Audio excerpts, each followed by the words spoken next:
অসংখ্য মানুষ সারা বিশ্বে অজু করেন পানি দিয়ে। আমার মনে হয় মুসলমানগণ প্রচুর পানি অপচয় করেন এভাবে। প্রিয় দর্শক, আসসালামু আলাইকুম।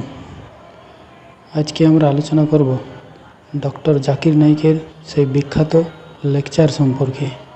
যে লেকচারটিতে একজন মহিলা ডক্টর জাকির নাইককে প্রশ্ন করেছিলেন যে মুসলিমরা নাকি অজু করার নামে প্রচুর পানি নষ্ট করেন। তো ডক্টর নায়েক অত্যন্ত সুন্দরভাবে এবং যুক্তিপূর্ণভাবে মহিলাটিকে তার প্রশ্নের জবাব দেন। তো চলুন আমরা সেই ভিডিওটি আজকে দেখে নিই।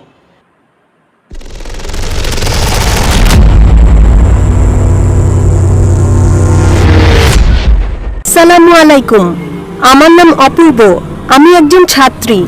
আমার প্রশ্ন হলো, মুসলমানরা প্রার্থনা করেন দৈনিক 5 বার এবং অজুও করেন সকলে 5 বার। অসংখ্য মানুষ সারা বিশ্বে অজু করেন পানি দিয়ে। বিশ্বজুড়ে যেহেতু পানির সমস্যা, আমার মনে হয় মুসলমানগণ প্রচুর পানি অপচয় করেন এভাবে। আচ্ছা, নামাজের আগে অজু করা কেন জরুরি? বোন একটা সুন্দর প্রশ্ন করেছেন যে মুসলমান নামাজ পড়ে 5 ওয়াক্ত এবং প্রত্যেক নামাজের আগে অজু করে। যখন অজু করে পানি দিয়ে করে এবং গোটা বিশ্বে পানির সংকট, তো যখন আমরা 5 বার 5 ওয়াক্ত অজু করি এতে অনেক পানি অপচয় হয়, নষ্ট হয়। এমনটা কেন? প্রথমে আমি অজু সম্পর্কে বলবো এবং পরে বলবো অপচয় সম্পর্কে। আল্লাহ সুবহানাহু ওয়া তাআলার হুকুম সূরা মাইদা সূরা নম্বর 5 আয়াত নম্বর 6 যে তুমি নামাজ পড়ার আগে অ্যাবলিউশন করো, অজু করো এবং তুমি মুখ ধো, হাত ধো কোনি পর্যন্ত, মাথা মাসহ করো এবং তোমার পা ধুয়ে নাও। এই শর্ত কেন? কেননা আমরা চাই যে যখনই আমরা আল্লাহ সুবহানাহু ওয়া তাআলার ইবাদত করি, খোদার ইবাদত করি, আমরা চাই যে আমরা পবিত্র হয়ে যাই। যদি আমি আপনাকে বলি বোন, অজুর পানি আমাদের আল্লাহর রাসূল বলেছেন, এক ব্যক্তি একবার একজন মানুষ প্রবাহমান নদীতে অজু করছিল এবং আল্লাহ রাসূল বললেন, তুমি যেভাবে অজু করছো এতে পানি অপচয় হয়ে যাচ্ছে। ওই ব্যক্তি বলল, হে রাসূল, আমি তো প্রবাহমান নদীতে অজু করছি, তো পানি কিভাবে অপচয় করব? আল্লাহ রাসূল বললেন, প্রবাহমান নদীতেও পানি অতিরিক্ত ব্যয় করো না, পানির অপচয় করো না। কেন? তার কারণ এই যে যখন তোমার অভ্যেস হয়ে যাবে বেশি পানি দিয়ে অজু করা, যখন তুমি ঘরে অজু করবে তখনও তুমি বেশি পানি অপচয় করবে। তো অপচয় করা, এমনকি অজুর সময়ও, অজুর সময় বেশি পানি ব্যবহার করা অপচয় এবং এটা অন্যায়। আপনি যখন দেখেন যে অজু করার জন্য, বোন আমার উত্তর কি শুনছেন না আপনি? জি, শুনছি। আমি জিজ্ঞেস করতে চাই যে আপনি প্রতিদিন গোসল করেন? জি স্যার। প্রতিদিন গোসল করেন? জি। অজু করার জন্য অজু আপনি 1 ঘট পানি দিয়েও করতে পারেন, 1 ঘট। ঠিক আছে। তো করেন, এবং আমি অনেকবারই করেছি ব্যক্তিগত ভ্রমণ করার সময়। 1 ঘট পানি 5 বার অজু করার জন্য 5 ঘটেই হয়ে যায়। আনুমানিক 1 লিটার পানি যথেষ্ট। গোসলে আপনার কয় লিটার পানি লাগে বোন? কখনো মাপিনি। একটা আনুমানিক 1 বালতি, 2 বালতি, 1 বালতি তো লাগেই। জি। 1 বালতি পানি মানে 20-25 লিটার। তো আমি আপনাকে বলবো যে এতে অনেক পানির অপচয় হয়। তাই আপনি বোন দৈনিক গোসল না করে শুধু মাসে 1 বার গোসল করবেন, মানবেন এটা? না। আপনি বলবেন, ভাই এই যে পানি প্রায় মানুষ 3 বালতি ব্যবহার করে, 4 বালতি ব্যবহার করে, ভাই আমাকে পরিষ্কার পরিচ্ছন্ন থাকতে হবে এবং আমি প্রতিদিন গোসল করতে চাই। আমিও আলহামদুলিল্লাহ প্রতিদিন গোসল করি, কখনো 2 বারও করি। তো এইভাবেই আপনি গোসল করতে চান নিজের শরীরকে পরিষ্কার রাখার জন্য। আমরা যখন আল্লাহ সুবহানাহু ওয়া তাআলার সামনে ইবাদত করি তো গুরুত্বপূর্ণ শরীরের যে অংশ সেগুলো আমরা পরিষ্কার করি, যাতে আমরা আমাদের প্রতিপালকের সামনে, আমরা আমাদের ঈশ্বর খোদা আল্লাহর সামনে যখন উপস্থিত হই আমরা চাই যে পরিষ্কার থাকি। আপনি যেমন প্রতিদিন পরিষ্কার থাকতে চান, তেমনিভাবে আমরা মুসলিমরাও নামাজ পড়ার আগে আমরা চাই যে পবিত্র হয়ে উপস্থিত হই। তার সাথে আমরা গোসলও করি।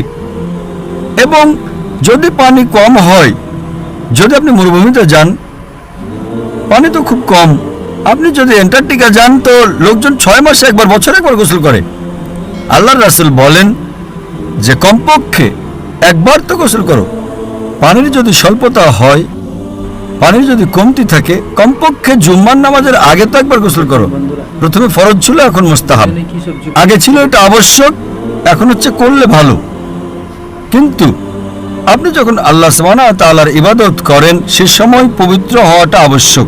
এই জন্যই আমাদের যিনি সৃষ্টিকর্তা, আমাদের যিনি ঈশ্বর, যিনি আমাদের পালনকর্তা, আমরা তার সামনে পবিত্র হয়ে আসতে চাই। এজন্য আমরা ওযু করি এবং তার সাথে সাথে একটা মানসিক প্রস্তুতিও রয়েছে। আমি আমার আলোচনায় মানসিক প্রস্তুতি নেওয়ার কথা বলে থাকি। আমরা মানসিকভাবে প্রস্তুতি নেই। আমরা এখন আমাদের খোদার কাছে ইবাদত করতে যাচ্ছি, এটা মানসিক প্রস্তুতি। যখন ওযু করি এটা মানসিক প্রস্তুতি, আর এজন্যই ওযু ফরজ। কিন্তু আল্লাহর রাসূল আমাদের অনেক নিয়ম দেখিয়েছেন। ধরে নিলাম আপনি এমন জায়গায় আছেন যেখানে পানি পাওয়া যায় না, তো আল্লাহর রাসূলের হাদিস যে সেখানে পানি পাওয়া না গেলে তায়াম্মুম করতে পারো তুমি। অর্থাৎ তায়াম্মুম মানে যেখানে পানি নেই তুমি শুধু তোমার হাতকে মাটিতে স্পর্শ করো এবং তার দ্বারা তুমি তোমার হাত এবং মুখের উপর মাসা করতে পারো, তোমার ওযু হয়ে যাবে। তার মানে তুমি মানসিকভাবে তৈরি। পানি নেই, পানি মিলছে না, তার সত্ত্বেও আপনি ইবাদত করতে পারেন, আপনি তায়াম্মুম করবেন। কিন্তু যেখানে পানি আছে সেখানে তায়াম্মুম করা হারাম। যদি আপনি পানি পেয়ে যান তো তায়াম্মুম নিজের হাত জমিনে লাগিয়ে কিংবা কোনো বালুর উপর লাগিয়ে ওযু করা হারাম।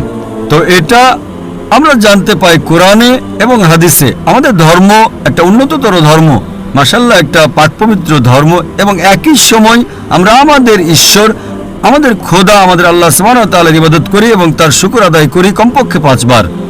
আপনি বলেছেন 5 বার নামাজ পড়ার দরকারটা কেন? কেননা ডাক্তারকে জিজ্ঞেস করে জানতে পারবেন যে ভালো স্বাস্থ্যের জন্য কমপক্ষে 3 বার খাবার খেতে হয়। সেইভাবেই আমাদের ভালো আত্মার জন্য, সুস্থ আত্মার জন্য, ফুড ফর সোল, ভালো ঈমানের জন্য আমাদের কমপক্ষে 5 বার নামাজ পড়তে হয়, যাতে আমাদের আল্লাহ সুবহানাহু ওয়া তাআলার যে আদেশ আমাদেরকে দেওয়া হয়েছে, যা কোরআন মজিদে দিয়েছেন আল্লাহ, তা স্মরণ করা হয়। এবং আপনি ইনশাআল্লাহ সঠিক পথে থাকতে পারবেন। এবং আলোচনা করেছি আমি Salat, the programming toward righteousness. যে নামাজ আপনাকে পরিচালনা করবে সম্পূর্ণ সঠিক পথে।